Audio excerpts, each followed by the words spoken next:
J'enregistre, nous enregistrons. On enregistre la deuxième partie sur le bonheur dans un cadre très agréable que je viens de découvrir. Vraiment, je suis aux anges parce que chaque fois je découvre des choses. Il y a de quoi être heureux, être heureuse à Istanbul. Si vous vous rappelez bien, j'avais fait une capsule, une brève de Bouchra Moftizat Baykam and Coach. Je l'avais faite sur le bonheur et j'avais donné quelques règles pour pouvoir avoir son bonheur et pour pouvoir être heureux et heureuse. Et là, aujourd'hui, je découvre le social Teşişleri Espace de Sultan Ayoub. C'est un endroit qui dépend toujours de Baladia ici, et c'est un endroit de rencontre des différentes personnes. Vous allez voir des hommes, des femmes, différents âges, des filles, jeunes mariés, non mariés, étudiantes, retraités, qui viennent ici pour prendre un thé, pour manger, pour s'éclater, pour faire jouer leurs enfants. Dans chaque belediye, vous avez des centres comme ça, où vous avez des, je peux dire, des complexes comme ça, des restaurants-cafés, on peut dire. Donc tout dépend de chaque belediye, tout dépend de l'emplacement où ça se trouve, tout dépend du budget peut-être des belediye. Et sincèrement, ce centre, il est dans un autre cadre. Rien que pour vous situer, Sultan Ayoub, elle se trouve du côté asiatique. C'est ce qu'ils appellent ici Anadolu. Lorsque j'avais dit à une amie, je vais partir à Sultan Ayoub parce que j'ai des rendez-vous, je dois être proche. Elle m'avait dit où? Elle m'avait dit c'est ce qu'on appelle Anadolu. Donc dans la zone asiatique, je vais essayer de vous faire voir un petit peu derrière moi comment ça se présente des deux côtés. Il y a ce côté-là aussi. Donc, on ne voit pas beaucoup, mais il y a ce côté-là. Vous avez une fontaine au milieu et vous avez de l'autre côté un parc de jeux. Donc je ne peux pas tourner la caméra. Une fontaine au centre, je le répète, si je ne l'avais pas dit. Donc, le bonheur. Et je vais commencer par cette règle qui nous dit quoi? Qui nous dit que le bonheur, c'est le temps en temps. Oula, c'est de temps en temps. Le bonheur, c'est de temps en temps savoir dire non aux autres. Ne pas se laisser abuser pour dire oui à soi-même. Si l'on dit trop souvent oui, on risque de perdre au fond de soi sa dignité. Au niveau de la brève de Bouchra Moftizat et au niveau aussi des autres réseaux sociaux, de mes autres réseaux comptes sur les réseaux sociaux, au niveau de mes séminaires, j'anime un séminaire spécialement pour les managers sur le savoir dire non. Et pourquoi ici la règle, il vous dit pour ne pas perdre votre dignité? Parce que tout simplement, si on dit oui pour faire plaisir à l'autre, après on va le regretter et on va être malheureux ou on va être malheureuse. Et il y a la manière de dire non, c'est le savoir dire non. C'est pourquoi j'insiste sur le savoir. Il ne s'agit pas de dire non, il s'agit de savoir dire non. Et le savoir pour pouvoir par la suite dire oui après. D'ailleurs, il y a une méthode qu'on appelle la méthode du disque rayé qui veut dire que si je ne suis pas d'accord, je ne suis pas d'accord et je le répète jusqu'à ce que ce disque soit rayé. Je le répète dans mon esprit pour que je puisse apprendre à ce qu'on accepte ce que je suis en train de dire et que je puisse moi-même accepter ce non. Parce que parfois il y a ces remords, parfois il y a cette culpabilité qui nous pénalise, très importante. C'est que là, il faut apprendre à dire non. Pourquoi? Pour pouvoir dire oui après. Genre par exemple, vous avez une amie qui vous demande de lui garder son enfant pendant le week-end. Vous le faites une fois, vous le faites une deuxième fois. Par la suite, ça devient une règle pour elle. Et vous n'osez pas lui dire non. Et qu'est-ce qui se passe? Vous êtes déprogrammé au niveau de votre vie, surtout pendant le week-end. Votre mari, peut-être, il sera énervé parce qu'il veut sortir avec vous, ou parce qu'il veut faire sortir les enfants ensemble, parce qu'il veut seulement rester en famille ensemble avec vous. Et là, vous n'arrivez pas à dire non à cette dame. Ça, c'est problématique. On vit ça au niveau même du management, lorsque, au niveau de l'entreprise, un délice. Ils ont un gâteau. Je vais essayer de voir si je peux vous le montrer. Pas évident. Non, je n'arrive pas à bien placer la caméra. Bon. Et ils le font avec du lait. Très bon. Slemtkom. Si vous êtes en Turquie, je vous inviterai. Si vous êtes à Istanbul, je vous inviterai pour venir prendre avec moi un thé et déguster ces gâteaux qui sont... C'est un gâteau qui est très léger et personnellement je prends très peu de gâteaux, je ne mange pas beaucoup de gâteaux, mais celui-là, chaque fois que je vais dans un centre social, je le demande. Vraiment, il est léger, il n'y a aucun risque sur l'estomac ou sur les intestins, vraiment c'est un plaisir de le manger.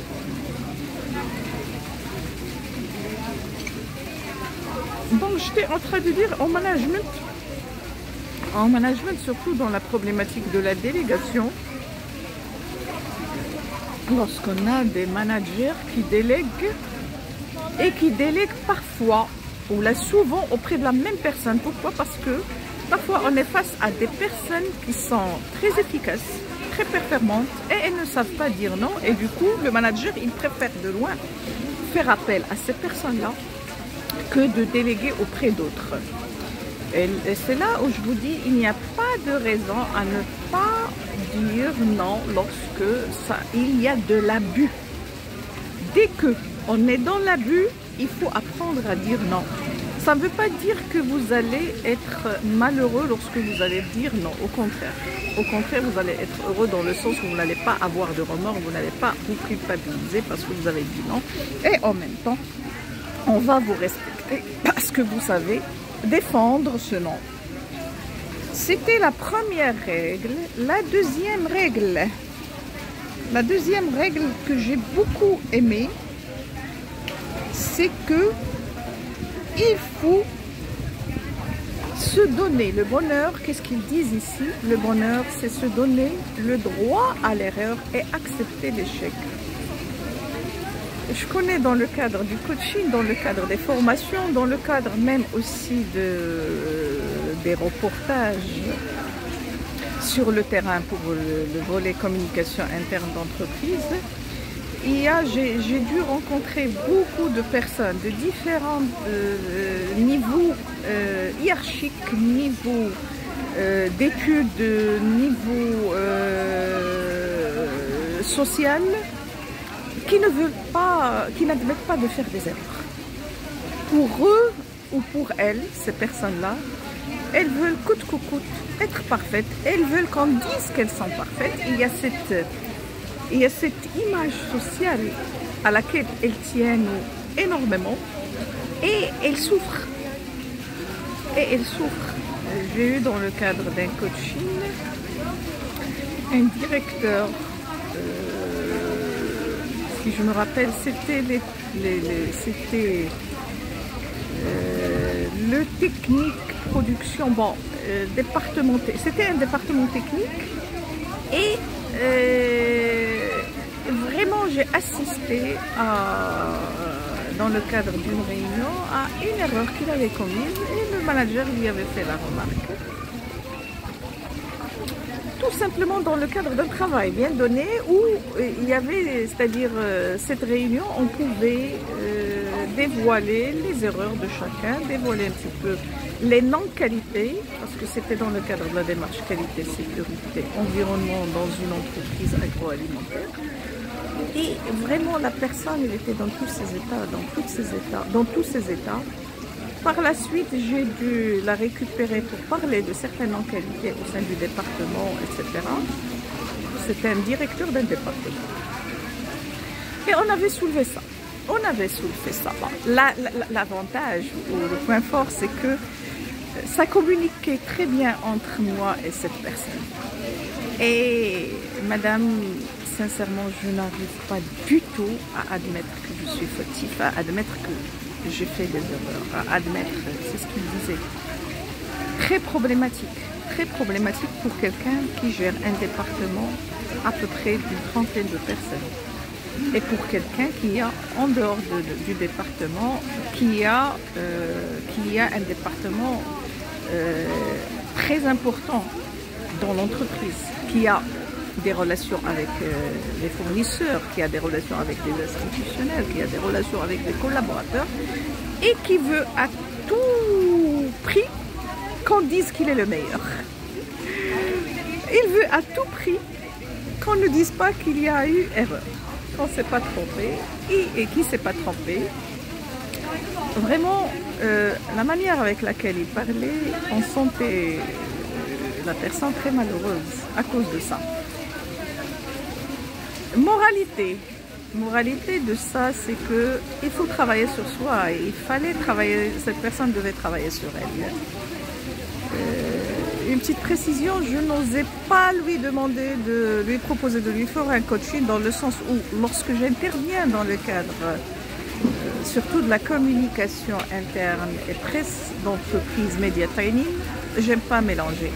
J'aime pas avoir plusieurs casquettes parce que les gens risquent de se perdre par rapport à mon profil, par rapport à ce qu'on offre au niveau de Comment Coach.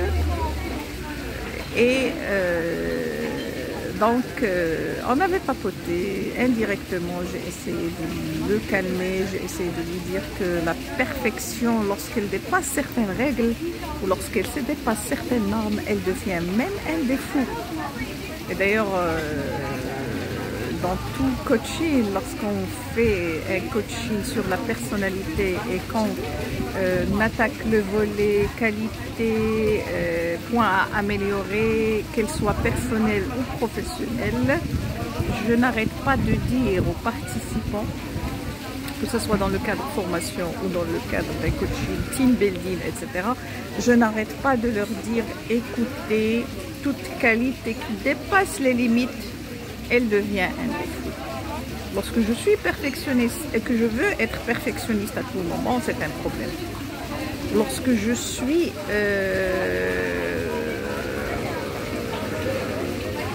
audacieux et que mon audace, je deviens tellement direct que je dis tout ce qui me passe par la tête sans trop réfléchir et sans prendre en considération le contexte, ce contexte dont on parle souvent dans le coaching, ça devient un défaut très difficile à gérer.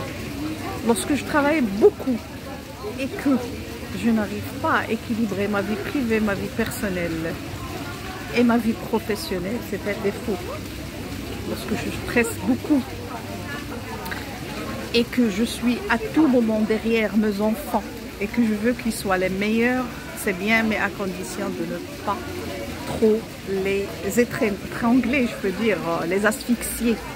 Être derrière les enfants à tout moment et ne pas leur laisser une marge d'autonomie est un problème. Donc, pour revenir à la deuxième règle que j'ai choisie pour aujourd'hui, le bonheur, c'est se donner le droit à l'erreur et accepter l'échec. Et je passe à autre chose, j'enchaîne pour dire qu'on peut échouer. Il n'y a pas de mal à échouer. L'échec, c'est lorsque on échoue et qu'on reste dans la même position. Mais il n'y a pas de mal à ne pas réussir quelque chose, à prendre un temps de répit, à réfléchir, à se positionner après pour pouvoir par la suite rebondir. C'est ce que je dis toujours. L'échec, c'est lorsqu'on reste dans la même situation, en train de se masturber, entre deux guillemets, je m'excuse du terme, l'esprit. Donc, il faut accepter que lorsqu'il y a une erreur, c'est humain, on est dans l'humain et tout le monde peut se tromper, qu'on peut se corriger, qu'on peut la corriger, que ce soit maintenant ou que ce soit après. Et l'essentiel, c'est qu'il ne faut pas devenir malheureux à cause d'une erreur donnée. Et je vais clore par une autre règle en relation avec le bonheur, en faisant référence au livre dont j'ai parlé dans la dernière capsule, la première partie sur le bonheur, les règles du bonheur. Les mêmes, qu'est-ce qu'ils disent? Ou l'auteur, qu'est-ce qu'il dit? Les mêmes erreurs tendent à se répéter jusqu'à ce qu'on les comprenne. Il se peut que certaines maladies en soit des conséquences qui entravent le bonheur. Parfois pour enchaîner par rapport à cette histoire d'échec, parfois la même situation d'échec tend toujours à se retourner. Les mêmes erreurs se répètent. Et on ne comprend pas vraiment pourquoi. Et là, qu'est-ce qui se passe? Il se passe qu'on peut tomber malade. Genre, lorsque j'ai des personnes qui n'arrivent pas, qui ont un manager toxique et qui n'arrivent pas à lui dire non, et qui à tout moment répètent la même erreur, alors que elles sont parfois... je vais prendre un exemple très concret, c'est lorsque j'ai... moi, je me rappelle une fois d'un directeur, c'était le directeur marketing commercial dans une multinationale. Et je devais prendre l'ascenseur, c'était vers 18h30. En ouvrant la porte de l'ascenseur, je rencontre toute son équipe N-1 et N-2, chef de division, chef de service. 18h30, il devait monter pour tenir une réunion avec lui. Elles étaient, ces personnes-là, c'est pourquoi je dis elles, mais normalement avec des uns, ils étaient dans tout leur état parce que tout simplement, toujours, ils les réunissaient à 18h30. Bon, j'ai compris, ils ont un sourire parlant de leur part, et un sourire de ma part, qui voulait tout dire. Et après, je pense, j'avais rencontré la chef de division, je lui avais dit, mais écoutez, qu'est-ce qui se passe à votre niveau? Bon, je comprends parfaitement que ce monsieur-là, il nous fait travailler du non-stop. Mais est-ce que ces réunions, vous tenez ces réunions tous les jours ou plus fréquemment? Elle m'a dit, madame, le grand problème, c'est que personne n'ose lui dire non. Et on est mal. On est vraiment mal. Par exemple, elle avait 2 enfants. Et elle avait, dont un était au baccalauréat, elle devait le suivre et elle sortait tout le temps en retard. Réunion 18h30, 20h, 20h30 et bon, ça traînait. Elle était vraiment dans tous ses états. Comme quoi, et forcément, ça se répercute sur la santé. À force de commettre des erreurs et la même erreur qui se répète. Bon, je vais essayer de un petit peu tourner par là pour que vous puissiez avoir une petite vue donc de ce centre. En même temps, on en profite. Donc, c'est que là, la 3e règle, c'est que lorsqu'on fait les mêmes erreurs et qu'on ne se corrige pas ou qu'on ne les corrige pas, qu'on n'essaie pas de les améliorer, qu'on ne s'inscrit pas, et je n'arrête pas de le répéter, dans l'amélioration continue. Même au niveau personnel, on doit s'inscrire dans l'amélioration continue. On doit constamment, régulièrement, fréquemment s'améliorer, nous améliorer, nous devons nous améliorer. Si on ne s'inscrit pas dans cette amélioration continue, on va tomber malade.